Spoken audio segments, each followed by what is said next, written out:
The power of consistency. আমরা সকলেই বড় কিছু অর্জন করতে চাই।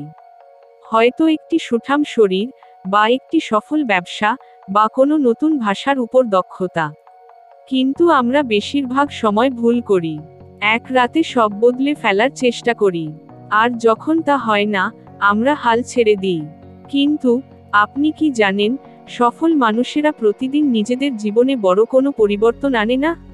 তারা শুধু 1% করে উন্নতি করে। ধরুন, আপনি প্রতিদিন মাত্র 5 মিনিট শরীরচর্চা করার সিদ্ধান্ত নিলেন। আপনার মনে হতে পারে 5 মিনিট কিছুই না। কিন্তু এই 5 মিনিট যদি আপনি একটানা 1 বছর ধরে করেন, তাহলে বছরে আপনি 1825 মিনিট বা 30 ঘন্টার বেশি ব্যায়াম করে ফেললেন। বিষয়টি শুধু সময়ের নয়, গুরুত্বপূর্ণ হলো, আপনি একটি নতুন অভ্যাস তৈরি করলেন। আপনার মন এখন জানে যে আপনাকে প্রতিদিন এটা করতেই হবে। এই ছোট পদক্ষেপটি আপনার মস্তিষ্কে সফলতার একটি রাস্তা তৈরি করে। আমরা যদি গাণিতিক দৃষ্টিতে দেখি, তাহলে ব্যাপারটা আরও স্পষ্ট হবে। যদি আপনি প্রতিদিন মাত্র 1% ভালো হওয়ার চেষ্টা করেন, তবে 1 বছরের শেষে আপনি 1.01 ক্যারেট 365 গুণ উন্নত হবেন, যা প্রায় 37.78 গুণের সমান। আর যদি আপনি প্রতিদিন মাত্র 1% খারাপ হন, তবে আপনার মান নেমে আসবে প্রায় শূন্যে। এটাই হলো ধারাবাহিকতার জাদু। এটি রাতারাতি ফল দেয় না। এটি নীরব ঘাতকের মতো কাজ করে, যা দীর্ঘ সময় ধরে আপনার জীবনকে গুছিয়ে তোলে। আজকের জন্য আপনার প্রথম ছোট পদক্ষেপ, আগামী 3 দিনের জন্য আপনার জীবনের একটি ছোট ক্ষেত্রে ধারাবাহিক হওয়ার লক্ষ্য নিন।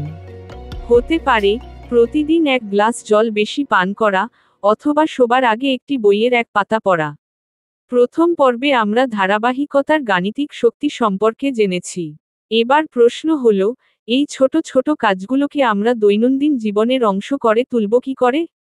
কেন কিছু অভ্যাস সহজেই আমাদের জীবনের অংশ হয়ে যায়, আর কিছু অভ্যাস বারবার ব্যর্থ হয়?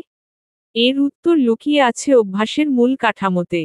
অভ্যাস তৈরির পুরো প্রক্রিয়াটিকে 4টি সহজ ধাপে ভাগ করা যায়: সংকেত, কিউ, আকাঙ্ক্ষা, ক্রেভিং, প্রতিক্রিয়া, রেসপন্স, এবং পুরস্কার, রিওয়ার্ড। আসুন, এই 4টি ধাপকে সহজ করে বুঝি। 1. সংকেত, কিউ, অভ্যাস শুরু করার ট্রিগার। প্রত্যেক অভ্যাসের একটি সংকেত থাকে, যা আপনার মস্তিষ্কে বলে যে এখন একটি নির্দিষ্ট কাজ করার সময় এসেছে। এটি হতে পারে একটি স্থান, একটি সময়, একজন মানুষ, বা একটি আবেগ। অভ্যাস শক্তিশালী করার প্রথম সূত্র হল, সংকেতটিকে স্পষ্ট করুন। আপনি যদি সকালে হাঁটতে যেতে চান, তাহলে আগের দিন রাতে আপনার জুতাজোড়া দরজার সামনে রাখুন। জুতো দেখাই আপনার সংকেত। আপনি যদি বই পড়তে চান, তাহলে আপনার চা বানানোর পরই বইটি খুলুন। চা বানানো হলো আপনার সংকেত। 2. আকাঙ্ক্ষা, ক্রেভিং, কাজ করার আগ্রহ। সংকেত আপনার মধ্যে কাজটি করার একটি আকাঙ্ক্ষা সৃষ্টি করে। আপনি কাজটির ফলে যে অনুভূতি পাবেন, সেটাই এই আকাঙ্ক্ষার জন্ম দেয়। অভ্যাস শক্তিশালী করার দ্বিতীয় সূত্র হল, অভ্যাসটিকে আকর্ষণীয় করুন। মানুষ হিসাবে আমরা যা আনন্দদায়ক, তাই করতে চাই। ব্যায়াম কঠিন মনে হলে, প্রিয় পডকাস্ট বা অডিওবুক শুনতে শুনতে ব্যায়াম করুন। ক্লান্তিকর রিপোর্ট লেখার সময়, প্রতি 10 মিনিট পর নিজের প্রিয় চকোলেট বা কফি খাওয়ার একটি ছোট বিরতি নিন। আকাঙ্ক্ষাকে আনন্দের সাথে যুক্ত করলে তা আপনার জন্য চুম্বকের মতো কাজ করবে। 3.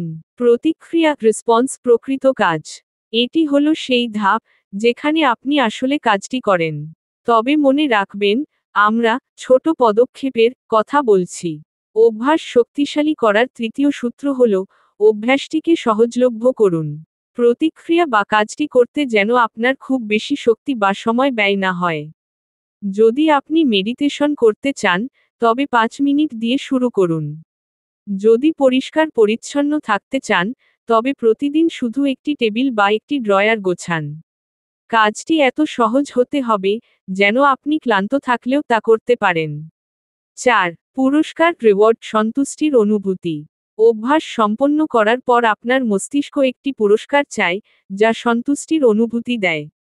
এটি সেই অনুভূতি যা অভ্যাসটিকে ধরে রাখতে সাহায্য করে। অভ্যাস শক্তিশালী করার চতুর্থ সূত্র হল, পুরস্কারটিকে সন্তোষজনক করুন।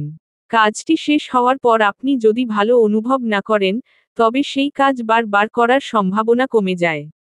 ব্যায়াম শেষে নিজেকে একটি স্বাস্থ্যকর স্মুদি উপহার দিন। দিনের প্রয়োজনীয় কাজগুলো শেষ হলে সন্ধ্যায় 15 মিনিটের জন্য আপনার প্রিয় ভিডিও গেম খেলুন। মনে রাখবেন, সংকেত দেখায়, আকাঙ্ক্ষা পরিচালিত করে, প্রতিক্রিয়া করে আর পুরস্কার ধরে রাখে। এই 4টি ধাপকে কাজে লাগিয়ে আপনি যে কোনো কাঙ্ক্ষিত অভ্যাস তৈরি করতে পারেন। ধন্যবাদ। আমাদের অডিও বুকস লাইব্রেরিটি যদি আপনার ভালো লাগে, তাহলে লাইক, শেয়ার, সাবস্ক্রাইব করুন।